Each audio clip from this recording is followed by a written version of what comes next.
Do not be afraid. How often do you see that phrase in the Bible? God wants his children walking by faith, not subject to fear. Satan and the demonic, they want you afraid because then you're not going to step out in faith and do what God's called you to. You see this in Mark chapter 4 in verse 40. Jesus is sleeping in the back of a boat. There's a huge storm. His disciples are trying so hard to row, but their boat's filling with water. They know they're going to die if this keeps up. So they wake up Jesus. He tells the storm to stop, and he turns to his disciples and says, "Why are you so fearful? How is it that you have no faith?" The disciples were in fear, and they were subject to the situation. Jesus had faith, and he stopped the situation. He changed it by faith.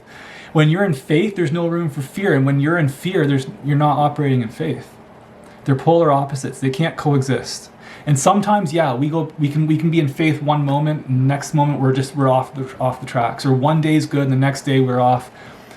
God isn't up there like, oh, I'm so disappointed in you. You gave up. No, he wants to pick you up and try again. Just like when a child's learning to walk. As a parent, you don't just leave your child laying on the floor when they fall down. You don't just walk away and say, I'm done with you. No, you help your child up and you say, try again. And God's doing the same thing with us. When we mess up, when we trip and fall, whatever it is, it could be fear, it could be you got caught up in sin, or whatever it is that's in your life, God wants you to get back up and try again. So don't give up, because the choice is in your hands, how you posture yourself to God and how you turn to him. Submit to God, resist the devil, and he will flee. Submitting to God means you do things his way. And when you do that, you're naturally postured to resist the devil. When you're walking by faith, trusting what he said, believing what he said, there's no room for the enemy to really get a foothold on you. But when you're in fear, doubt, pride, sin, whatever, bitterness, unforgiveness, that gives something for the enemy that's like a little handle they can grab you and start controlling you with. They just have to start poking, throwing those thoughts, throwing those accusations, those arguments, and those feelings at you, and all of a sudden you're just off, you're doing whatever they want you to do.